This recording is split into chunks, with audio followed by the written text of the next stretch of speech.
Welcome to another Burger commentary video. In this video, I'll be talking about the RTX 4080 on top of Nvidia. There's finally more stories and more information about the Nvidia adapter 12-pin cable, and on top of something that you viewers may not be aware of, I haven't really seen covered on YouTube. Nvidia's right now has a class action lawsuit against them, because of that Nvidia notorious adapter melting. As always, I'll be giving my opinions on it and discussing about it. The RTX 4080, it's universally seen as an inferior card to the flagship card, as always. However, the pricing of the 4080 does not seem to reflect the correct price and the performance it's meant to be, on top of the big debacle of there is no MSRP card outside the launch date. Outside the launch date, or the MSRP sold card, next day that just sold out. They just suddenly became magically above MSRP now. Here locally in Australia, the retailers that I looked at, the RTX 4080, the ones that really were MSRP, maybe our very popular Zeus Tough model that was at MSRP, they were sold out.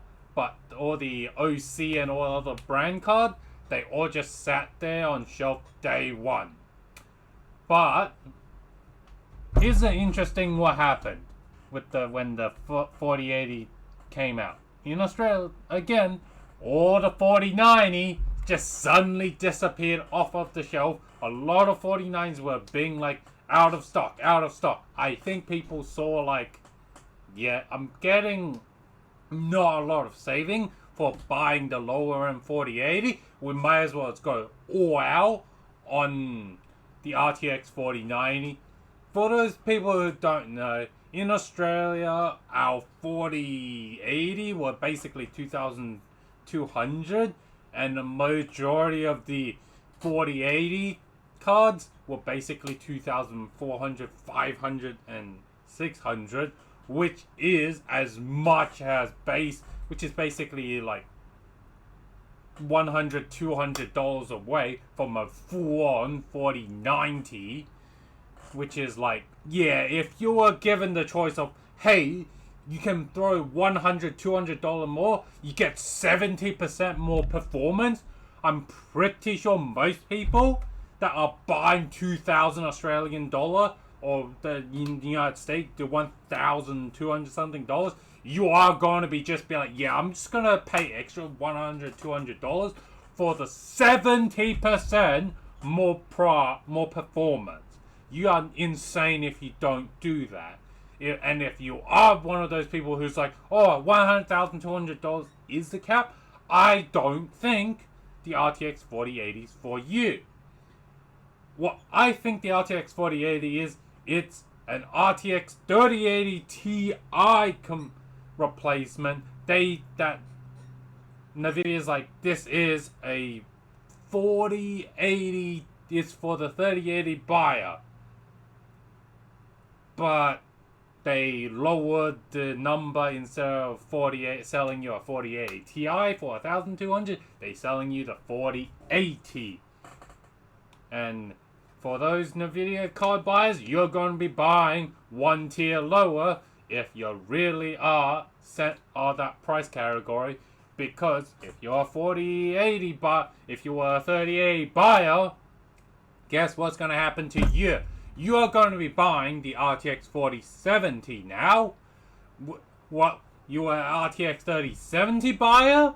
Well, my friend, for the 40 series, you'll be buying the 4060, and so on and so on. You're the 3060 buyer? Well, you're now 4050 buyer. They're just going to push you down the SKU, and if you want to stay at that SKU, you are going to have to pay up that dollar bill from Nvidia, or else Nvidia tells you you're too poor to buy that class of card. You don't deserve that class of card.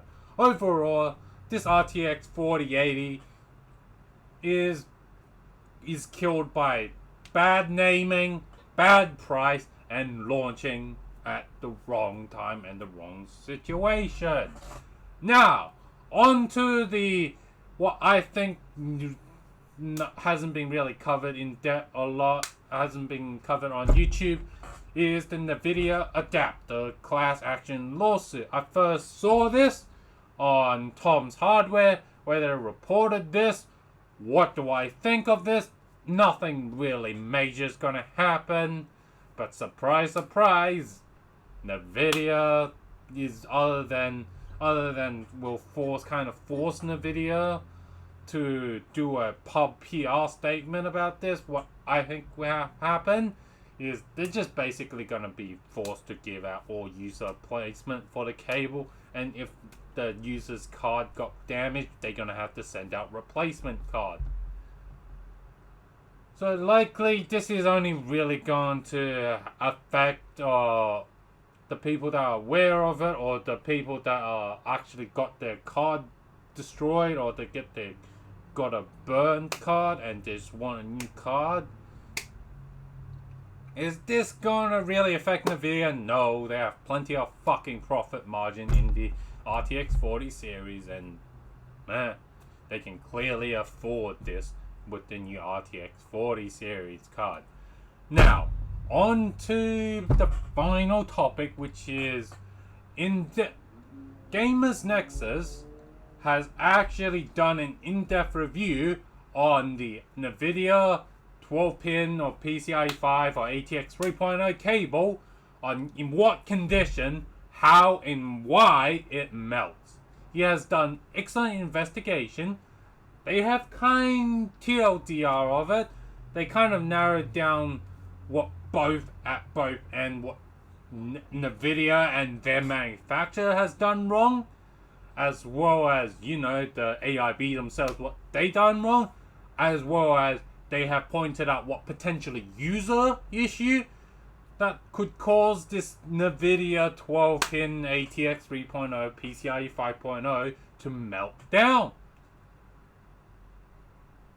As according to Gamers Nexus, they are right now being the consumer-friendly face, as they know if they do any more shit show, it's going to be a PR disaster. So Nvidia at least has the brain. So I hope you guys enjoyed this video. If you do, press the like and subscribe button, and I'll see you guys in the next video.